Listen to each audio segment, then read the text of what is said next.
Assalamualaikum, halo semuanya. Mari kita tingkatkan kemampuan kita.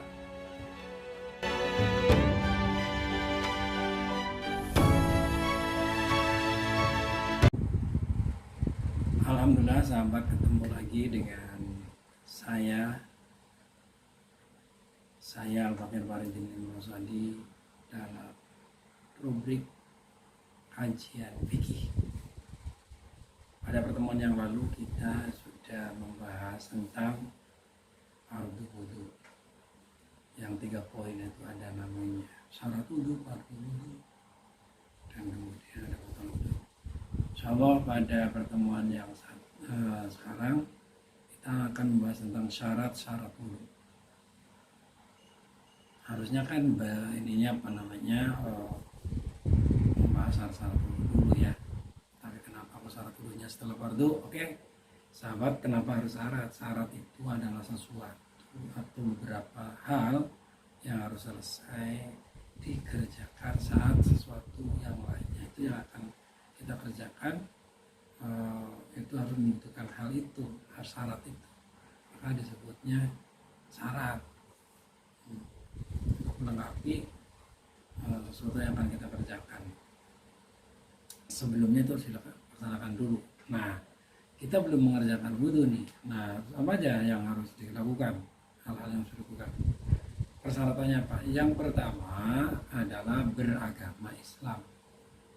Berarti non Muslim kalau namanya dia paham tentang wudhu ya gak ada nilainya. Nah, yang pertama beragama Islam. Semuanya ada berapa? Ada 10. Pertama beragama Islam. Yang kedua tamyiz. Tamyiz itu artinya bisa membedakan mana yang baik, mana yang buruk, mana pakaian sendiri, mana pakaian kakaknya, mana pakaian ibunya, mana yang kamar orang tuanya dan kamarnya. Bisa sudah memakai pakaian sendiri, sudah bisa mandi sendiri. Kurang lebih umur 7 tahun. Kurang lebih umur 7 tahun lah. Itu sudah bisa seperti itu, mandiri. Nah, yang kayak gitu-gitu sudah mengerti tentang etika sedikit. Nah, itu namanya tamyiz ya. Berarti kalau umur 4 tahun gitu, belum tamyiz wudu ya nggak apa-apa, tapi termasuk belum sah wudunya. Jadi kalau belum sah wudunya ya sholatnya ya belum sah. Oke, sahabat, selanjutnya adalah suci dari haid dan nifas. Alhamdulillah kalau laki-laki nggak ada masalah haid dan nifas, tapi kalau perempuan kan bisa haid bisa nifas. Haid setiap bulan ada, itu kan tamu bulanan, umumnya sepekan, maksimalnya 15 hari atau 2 pekan, minimnya 1 hari 1 malam itu haid. Nah, kemudian nifas itu artinya keluar darah paling lama adalah 40 hari ya.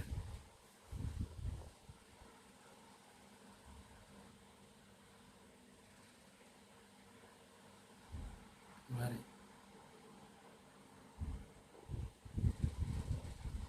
Nah,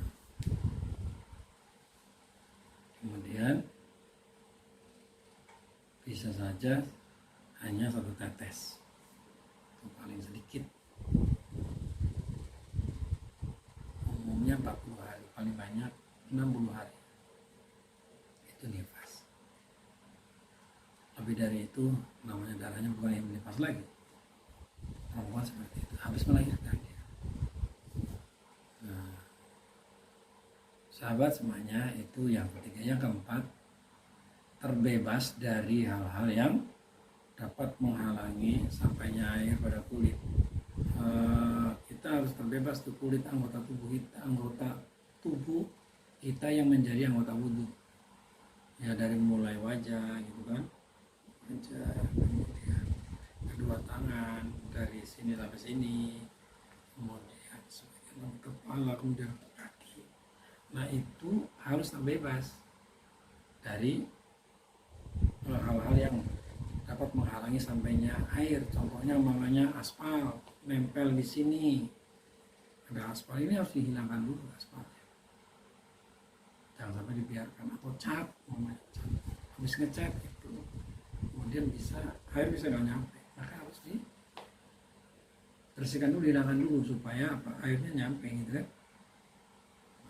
Itu nggak boleh, nggak meresap ya, jangan nyampe kulit airnya. Oke, yang kayak gitu-gitu nggak boleh. Kalau kita pakai lem yang rekat-rekatin itu juga nggak bakal nyampe ke air, ke kulit ya airnya. Yang kelimanya adalah tidak boleh ada sesuatu yang melekat pada anggota yang dapat merubah kondisinya air. Di anggota tubuh kita itu, anggota tubuh kita gitu, yang untuk wudhu gitu, tadi dari mulai muka sampai dengan kaki itu nggak boleh umpamanya ada minyak zafaron. Nah, minyak zafaron itu ketika kena air wudhu, maka air wudhunya berubah jadi wangi gitu kan, nggak boleh. Umpamanya ada kayu cendana kan wangi itu, atau umpamanya ada sabun ya, di tangan kita gitu, bukan jadinya wangi, berubah. Jadi harus hilang dulu itunya, dihilangkan dulu ya. Supaya apa? Supaya ketika kita wudhu, air itu tidak berubah ininya, yang tadinya suci jadi suci mensucikan, jadi tetap suci mensucikan. Kalau umpamanya berubah menjadi manis, ada gulanya gitu di tangan kita, kemudian gulanya banyak, kemudian airnya menjadi manis, maka tidak sah wudhunya. Jadi tidak boleh ada sesuatu yang seperti itu. Yang keenamnya adalah mengetahui fardu wudu. Nih fardu wudu yang kemarin, yang pada pertemuan lalu kita bahas bahwa fardu wudu ada 6 ya. Fardu wudu ada 6 itu dari mulai niat sampai dengan tertib. Jangan sampai kita tidak tahu itu 6 fardu wudu itu. Kalau nggak tahu ya nggak sah. Yang ketujuh adalah tidak boleh fardu wudu yang 6 itu salah satunya atau beberapa dari fardu wudu itu dianggap sunnah. Nah, ketika kita umpamanya membasuh muka itu menurut kita dianggap sunnah, maka tidak sah. Jadi apa, harus fardu. Tuh, membasuh kedua tangan itu adalah fardu. Kita dalam artinya ini sunnah nih, itu jadi tidak sah. Nah, yang ke-8 memakai air yang suci mensucikan. Airnya suci, air kelapa umpamanya manis suci, tapi tidak mensucikan dia. Atau umpamanya airnya suci mensucikan, tapi tadi umpamanya kecampur dengan minyak zafaron, jadi wangi. Jadi enggak. Atau umpamanya airnya suci mensucikan, tapi campur dengan kaporit, sehingga menjadi bau kaporit, dia enggak mensucikan jadinya. Jadi apa? Jadi harus air yang benar-benar suci mensucikan, yang real. Yang ke-9 masuk waktu sholat. Waktu sholatnya udah masuk. Ini bagi orang yang butuh karena akan menjalankan sholat. Kalau butuhnya bukan karena menjalankan sholat, ya butuh aja. Itu cukup sampai yang 8. Nah, yang ke-10, ini ke-10 nih. Bagi yang daimul hajah alias dia itu adalah terus menerus hajat, ininya hadasnya, contohnya orang yang beser itu, atau umpamanya orang yang sering kentut, kalau sudah tua kan suka kayak gitu tuh, tetet nggak bisa nahan ya, baru 5 menit kentut, baru 10 menit kencing, baru terus aja kayak gitu. Nah, yang kayak gitu-gitu namanya daimul hadas. Yang daimul hadas itu, maka dia harus apa? harus wudhunya begitu sudah masuk waktu sholat, dia wudhu, itu dibersihkan dulu najis-najisnya. Kalau dia suka kencing, maka kencing langsung wudhu. Begitu ini celananya diganti, dan kemudian begitu langsung sholat. Jangan nanti dulu nonton TV dulu gitu, atau mamanya ngelihat sinetron dulu, atau ngelihat YouTube dulu. Tidak, begitu sudah selesai langsung wudhu, langsung sholat, nggak usah nunggu lama-lama. Itu karena apa? Karena dikhawatirkan dia bisa kencing lagi atau kentut lagi gitu. Jadi cepat.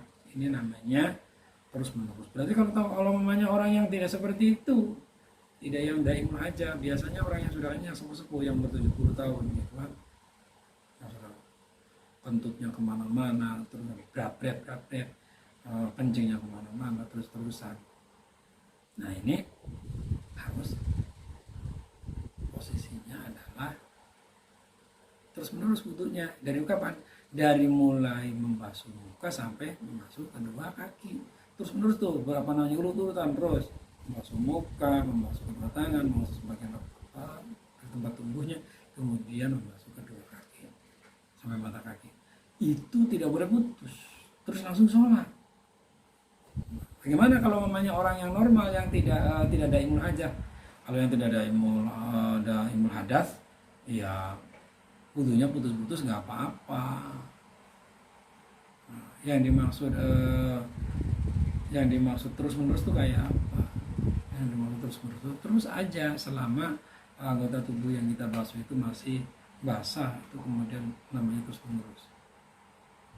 Contoh, kita umpamanya wudhu nih muka, dan niat dengan muka dibasuh, nanti ketinggalan nih masuk kerja, maka cepat cuma muka doang, tengah-tengah tangan doang, kemudian sampai kantor kaki doang, ini mau sampai terus kaki doang. Nah itu boleh kayak gitu, tapi tidak namanya tidak mualat, tidak dapat sunat. Itu namanya wudhu sah wudhunya, tetapi tidak mualat, tidak terus menerus, tidak berkesinambungan, karena sudah kering kemudian melanjutkan wudhunya, itu sah. Jangan punya pemahaman bahwa wudhu yang putus-putus kayak gitu tidak sah. Harus terus harus berkesinambungan. Bagi yang kayak gitu, bagi yang daimul hadas, bagi yang kita yang normal ya nggak apa-apa. Itu umpamanya muka dulu dengan tangan, itu terus nanti musuh dengan kepala, kemudian kakinya di tempat lain boleh, karena kita ngejar momen dapat sunahnya. Itu mukanya aja dulu ya boleh lah, sampai sekolah kemudian dilanjutin supaya tidak kesiangan masuk sekolahnya. Inilah pentingnya kita memahami ilmu dalam urusan ibadah. Jadi tidak bisa tanpa ilmu beribadah itu. Wudhu yang sedemikian penting ini harus memenuhi persyaratan dengan sedemikian rupa sehingga sah. Syaratnya tadi ada 10, tapi bagi yang tidak daimul aja ya tidak harus ke 10-10-nya, cukup sampai 8 juga boleh. Sahabat semuanya, semoga bermanfaat dan mudah-mudahan terus berkesinambungan kita ketemu pada pertemuan selanjutnya. Terima kasih, mohon maaf. Assalamualaikum warahmatullahi wabarakatuh. Bye bye. Sudah